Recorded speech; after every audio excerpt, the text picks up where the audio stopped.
कि आपको यहाँ से 100% प्रश्न मिलने वाले हैं। ठीक है, चलिए पहले प्रश्न को पढ़ते हैं और आपको थोड़ा बताने का प्रयास करते हैं।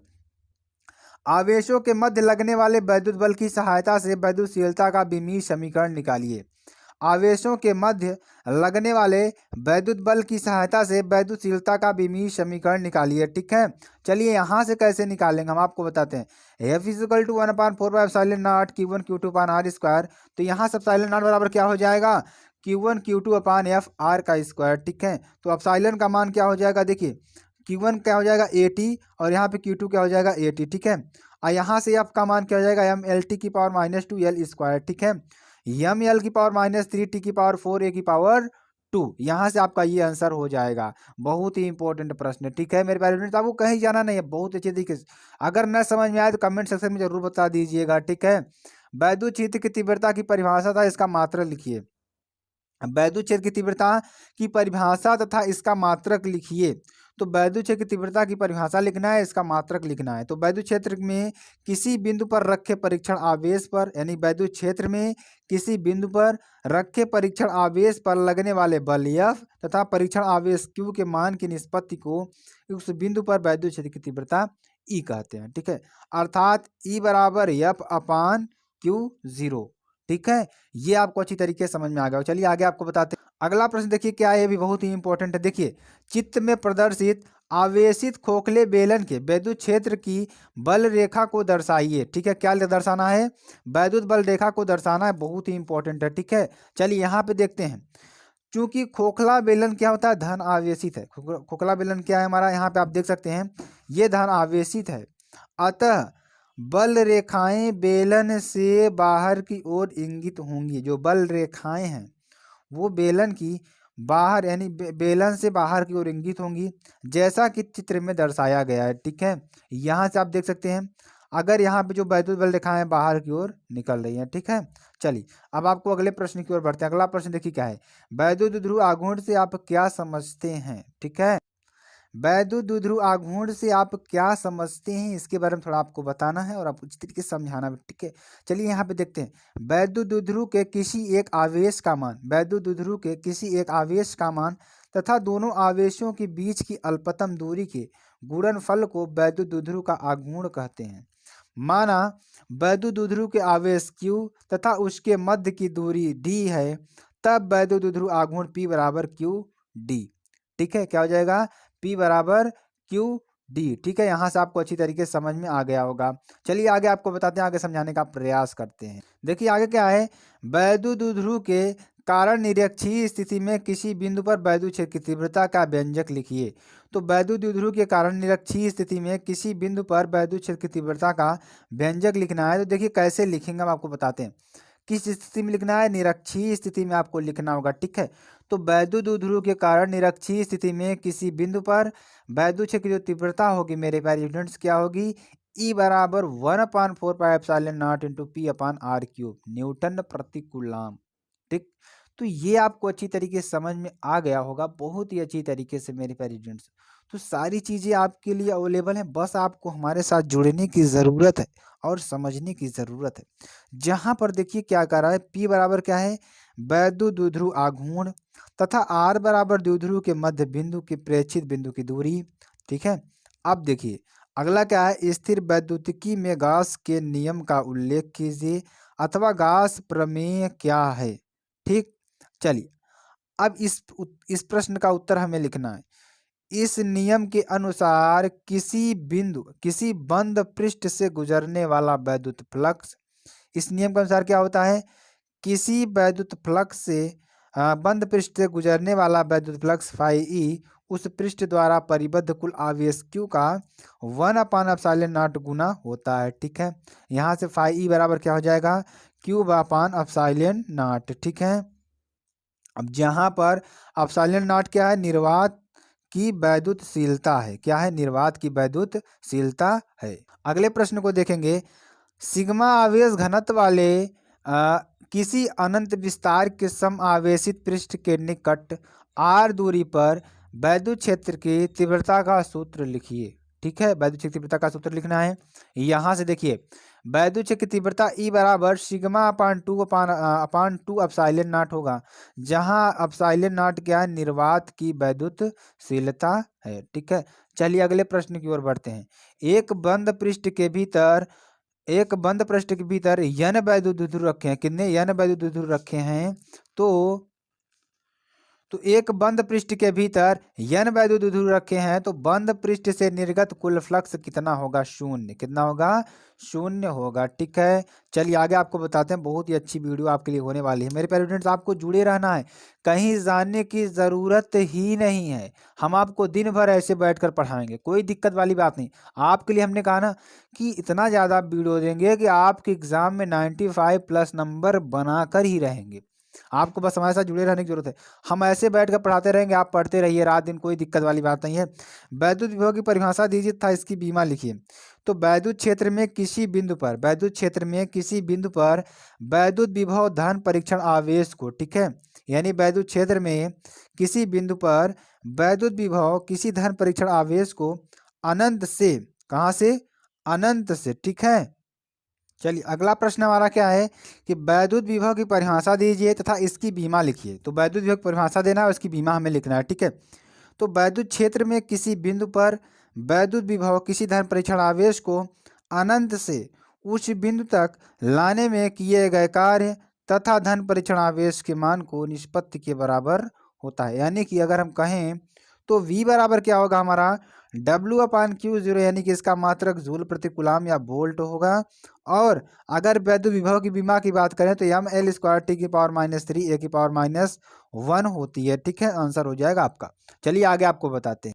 आगे देखिए आपका क्वेश्चन क्या है कि एक इलेक्ट्रॉन तथा प्रोटॉन समान विभव से त्वरित है। कोई हमारा एक इलेक्ट्रॉन तथा प्रोटॉन है, समान विभव से क्या है? त्वरित है। तो इसमें किसका वेग अधिक होगा? ठीक है, चलिए अगला प्रश्न देखिए क्या है, 10वां नंबर प्रश्न। एक इलेक्ट्रॉन तथा प्रोटॉन समान विभव से त्वरित है। एक इलेक्ट्रॉन है और तथा प्रोटॉन समान विभव से क्या है? त्वरित है। तो इसमें किसका वेग अधिक होगा? इसमें किसका वेग जो है अधिक होगा? तो इलेक्ट्रॉन का वेग क्या होगा हमारा? अधिक होगा। ठीक है, किसका आंसर हो जाएगा? इलेक्ट्रॉन का वेग हमारा अधिक होगा। ठीक है, विभव प्रवणता की परिभाषा लिखिए। तो विभव प्रवणता की परिभाषा क्या होती है? चलिए इसके बारे में आपको थोड़ा बताते हैं। तो देखिए विभव क्षेत्र की दिशा में दूरी परिवर्तन डेल्टा x के साथ वैद्युत क्षेत्र की दिशा में दूरी परिवर्तन, ठीक है, दूरी परिवर्तन डेल्टा x के साथ विभव परिवर्तन डेल्टा v की दर को विभव प्रवणता कहते हैं। ठीक है, तो विभव प्रवणता बराबर क्या हो जाएगा? विभव में परिवर्तन बटे दूरी में परिवर्तन, यानी कि -ΔV/ΔX। ठीक, ये आपको अच्छी तरीके से समझ लेना है। चलिए आगे आपको बताते हैं, समविभव पृष्ठ की परिभाषा लिखिए। तो किसी वैद्युत क्षेत्र में खींचा गया वह पृष्ठ जिस पर स्थित सभी बिंदुओं पर वैद्युत विभव बराबर हो, समविभव पृष्ठ कहलाता है। यानी अगर हम बात करें तो किसी वैद्युत क्षेत्र, मान लीजिए कोई हमारा वैद्युत क्षेत्र है, उस वैद्युत क्षेत्र में अगर सभी बिंदुओं पर हम वैद्युत विभव बराबर हो, यानी कि वैद्युत विभव क्या हो? बराबर हो, तो समविभव पृष्ठ कहलाता है। चलिए, दो आवेशी चालकों को जोड़ने पर आवेशों के पुनर्वितरण में ऊर्जा हानि का सूत्र लिखिए। ठीक है, यानी कि दो आवेशी चालकों को अगर जोड़ देते हैं हम, तो आवेशों के पुनर्वितरण में ऊर्जा हानि का सूत्र लिखना है। तो संधारित्र एक ऐसा समायोजन है, जो संधारित्र है एक ऐसा समायोजन है जिसमें किसी चालक के आकार में परिवर्तन किए बिना उस बिंदु पर आवेश पर्याप्त मात्रा में संचित की जा सकती है। ठीक है, आगे प्रश्न की बात करते हैं। एक सी धारिता वाले संधारित्र की संचित ऊर्जा कितनी है? U है। तो संधारित्र की प्लेटों पर आवेश Q का मान C तथा U के पदों में लिखिए। ठीक है, तो संधारित्र की जो संचित स्थित ऊर्जा है U बराबर ½ Q²/C। ठीक है, क्या हो जाएगा? Q² बराबर 2CV, Q बराबर √ क्या हो जाएगा? 2CV। ठीक है, तो यहाँ से आपका ये आंसर हो जाएगा। बहुत ही इंपॉर्टेंट है। कैसे आया? यहाँ से देखिए Q का मान हमें निकालना था। Q यहाँ पे रखेंगे, 2 और C इधर ले आ लेंगे। ठीक है, और स्क्वायर है तो √ कर लेंगे, बस हमारा आंसर आ जाएगा। यहाँ से देखिए अगला प्रश्न क्या है। आवेशी समांतर प्लेट संधारित्र की प्लेटों के बीच वैद्युत क्षेत्र में ऊर्जा घनत्व का सूत्र लिखिए। देखिए क्या है हमारा ऊर्जा घनत्व, आवेशी संधारित्र की प्लेटों के बीच ऊर्जा घनत्व क्या होता है, U बराबर हाफ की epsilon not E square joule प्रति मीटर स्क्वायर। ठीक है, ये हो जाएगा। चलिए आगे आपको बताते हैं, मुक्त इलेक्ट्रॉनों के अनुगमन वेग से आप क्या समझते हैं। तो वह वेग जिसके कारण चालक के मुक्त इलेक्ट्रॉनों आयनों से टकराते हुए बाह्य वैद्युत क्षेत्र के प्रभाव में धन सिरों की ओर, ठीक है, यानी कहने का मतलब क्या आया कि वह वेग जिसके द्वारा चालक के मुक्त इलेक्ट्रॉनों आयनों से टकराते हुए बाह्य वैद्युत क्षेत्र के प्रभाव में धन सिरों की ओर आगे बढ़ते हैं उसे अपवहन या अनुगमन वेग कहते हैं। ठीक है, ये आपको याद कर लेना है। 17 नंबर प्रश्न की बात करते हैं, धारा घनत्व से आप क्या समझते हैं, इसका मात्रक लिखिए। तो चालक के एकांक क्षेत्रफल से प्रवाहित वैद्युत धारा को धारा घनत्व जे कहते हैं। ठीक है, J is equal to I upon A ampere प्रति मीटर स्क्वायर होता है, जहां ए बराबर अनुप्रस्थ काट का क्षेत्रफल, आई बराबर क्या है, धारा है। ठीक है, ये आपको याद कर लेना है। चलिए आगे आपको बताते हैं 18वें प्रश्न की ओर, आवेश की गतिशीलता से आप क्या समझते हैं। तो किसी आवेश वाहक की गतिशीलता वह अपवाह वेग है जो उसके द्वारा एकांक वैद्युत क्षेत्र से प्राप्त किया जाता है। यानी किसी आवेश वाहक की गतिशीलता वह अपवाह वेग है जो उसके द्वारा एकांक वैद्युत क्षेत्र से प्राप्त किया जाता है। इसे म्यू से प्रदर्शित किया जाता है, म्यू बराबर वी अपान ई। ठीक है, तो ये आपका हो जाएगा। इसका मात्रक क्या होता है, मीटर स्क्वायर प्रति वोल्ट सेकंड है। ठीक है, अगला क्या है हमारा, किसी चालक के मुक्त इलेक्ट्रॉनों के शांति काल पर ताप के प्रभाव की व्याख्या कीजिए। अगला प्रश्न हमारा बहुत ही इंपॉर्टेंट है, ये भी है।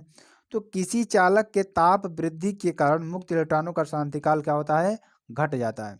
किसी चालक में ताप वृद्धि के कारण क्या होता है, मुक्त इलेक्ट्रॉनों का शांतिकाल क्या होता है, घट जाता है। ठीक है, 20वां नंबर प्रश्न क्या है, देखिए आपके लिए बहुत ही इंपॉर्टेंट है। मेरे प्यारे स्टूडेंट्स, आपसे रिक्वेस्ट है कि आप लास्ट तक बने रहेंगे, क्योंकि बहुत ही इंपॉर्टेंट प्रश्न आपको बताएंगे। अगर आप ये मिस कर देंगे तो सब कुछ मिस हो जाएगा। लास्ट टाइम है, आप जुड़े रहेंगे तो आपके लिए ही फायदा होगा। ठीक है, किसी सेल के आंतरिक प्रतिरोध से आप क्या समझते हैं। हम आपके लिए फ्री ऑफ कास्ट इतनी सारी चीजें दे रहे हैं। ठीक है, तो आपको बस हमारे साथ जुड़े रहने की जरूरत ही है। ठीक है, सेल की दोनों प्लेटों के बीच सेल के आंतरिक वैद्युत धारा के प्रवाह में धारा आयनों द्वारा उत्पन्न अवरोध को सेल का आंतरिक प्रतिरोध कहते हैं। ठीक है, सेल की दोनों प्लेटों के बीच, ठीक है, सेल की दोनों प्लेटों के बीच सेल के आंतरिक वैद्युत धारा के प्रवाह में धारा आयनों द्वारा उत्पन्न अवरोध को सेल का आंतरिक प्रतिरोध कहते हैं। चलिए किरचॉफ का धारा नियम लिखिए। तो किसी वैद्युत परिपथ में किसी संधि पर हमें धारा का नियम लिखना है। ठीक है, किसी वैद्युत परिपथ में किसी संधि पर, किसी भी संधि पर मिलने वाली धाराओं का बीजगणितीय योग क्या होगा हमारा, शून्य होता है, सिग्मा आई बराबर 0। अब देखिए आगे क्या है, व्हीटस्टोन सेतु की सर्वाधिक सुग्राही होने की शर्त क्या है। तो व्हीटस्टोन सेतु की भुजाओं में लगे चारों प्रतिरोध जब एक ही कोटि के होते हैं तो यह सर्वाधिक सुग्राही होता है। ठीक है, चलिए आगे आपको बताते हैं, व्हीटस्टोन सेतु के संतुलन सिद्धांत की शर्त लिखिए। तो व्हीटस्टोन सेतु की संतुलित अवस्था में भुजाओं के प्रतिरोधों में संबंध निम्न है, पी क्यू बराबर R S, R upon S. ठीक, ये हो जाएगा। चलिए आगे आपको अगला प्रश्न देखिए, चुंबकीय क्षेत्र बी की परिभाषा दीजिए। तो चुंबकीय क्षेत्र के लंबवत स्थित धारावाही चालक पर लगने वाला जो बल होता है F is equal to V I L होता है। ठीक, कितना होता है, F is equal to V I L होता है। ठीक है, अब देखिए, अब यहाँ से F is equal to B upon F upon I L, यानी बी क्या है हमारा, चुंबकीय क्षेत्र की तीव्रता है, एल लंबाई है, आई बराबर 1 एम्पियर, एल बराबर 1 मीटर, बी बराबर अगर एफ हो जाए तो क्या कह रहा है, अर्थात किसी चुंबकीय क्षेत्र की तीव्रता बी किसी धारावाही चालक की 1 मीटर लंबाई पर लगने वाले बल के परिमाण के बराबर होती है जबकि चालक में 1 एम्पियर धारा बह रही हो तथा वह चुंबकीय क्षेत्र के लंबवत रखा हो। तो ये आपके बहुत ही इंपॉर्टेंट प्रश्न है मेरे प्यारे स्टूडेंट्स। आपको वीडियो कैसी लगी कमेंट सेक्शन में जरूर बता सकते हैं, आपके लिए इतनी मेहनत की है। तो स्टूडेंट फिर मिलते हैं नेक्स्ट वीडियो में, तब तक के लिए जय हिंद जय भारत।